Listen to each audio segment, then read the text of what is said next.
4-5 മണിക്കൂറൊക്കെ വർക്ക് ചെയ്തിട്ട് ഒരു ഡിവൈസ് വർക്കിംഗ് കണ്ടീഷനിലാക്കിയിട്ട് കസ്റ്റമർക്ക് ബിൽ എമൗണ്ടും പറഞ്ഞ് കൊടുക്കുമ്പോൾ ചില കസ്റ്റമേഴ്സ് ചോദിക്കുന്ന ചോദ്യമുണ്ട്, ഇതിന് ഇത്രയും എമൗണ്ട് ഉണ്ടോ? 2 മണിക്കൂർ അല്ലെങ്കിൽ 4 മണിക്കൂറല്ലേ ഇതിൽ വർക്ക് എടുത്തിട്ടുള്ളൂ, അതിന് ഇത്രയും എമൗണ്ട് വേണോ എന്നുള്ള ചോദ്യം ചോദിക്കാറുണ്ട്. സോ ഇതങ്ങനെ ചോദിക്കുന്ന കസ്റ്റമേഴ്സിനുള്ളൊരു വീഡിയോ ആണ്.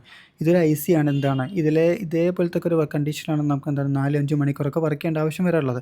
സോ ഈ ഒരു കാണുന്ന എന്താണ് നമ്മുടെ ഒരു മനുഷ്യൻ്റെ ഹെയർ ആണ്. ഇത് നമുക്ക് നോർമലി കണ്ടുകൊണ്ട് കാണാൻ പറ്റും.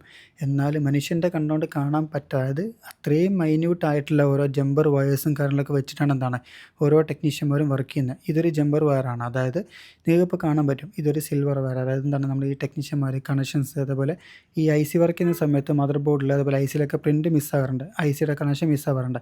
സോ ഇങ്ങനെയൊക്കെ മിസ്സാകുന്ന കണക്ഷൻ റീക്രിയേറ്റ് ചെയ്യാൻ വേണ്ടി യൂസ് ചെയ്യുന്ന വയറാണത്. സോ ഇതേപോലത്തുള്ള വയറൊക്കെ യൂസ് ചെയ്തിട്ട് മൈക്രോസ്കോപ്പിലൊക്കെ വെച്ചിട്ട് എന്താണ് വർക്ക് എടുക്കുമ്പോൾ അത്രയും സ്ട്രെസ്സും സ്ട്രെയിനൊക്കെ ആയിട്ട് വർക്ക് എടുക്കുമ്പോൾ ഓരോ വർക്കും അതായത് കംപ്ലീറ്റ് ആയിട്ട് നമ്മൾ അതിനനുസരിച്ചാണ് നമ്മൾ ബിൽ എമൗണ്ട് ചെയ്യുന്നത്. അപ്പോൾ അതിനുശേഷം കസ്റ്റമേഴ്സ് ചോദിക്കുന്ന ചോദ്യമാണ്, അതിന് ഇത്രയും എമൗണ്ട് ഉണ്ടോ, ഇത്രയും കാര്യങ്ങളുണ്ടോ എന്നുള്ളത്. സോ അത് ഓരോ ടെക്നീഷ്യൻ്റെ എഫേർട്ടും കാര്യങ്ങളൊക്കെ മനസ്സിലാക്കിയിട്ട് നോർമലി ഇതിനായിട്ടുള്ള ബിഹേവ് ചെയ്യുക.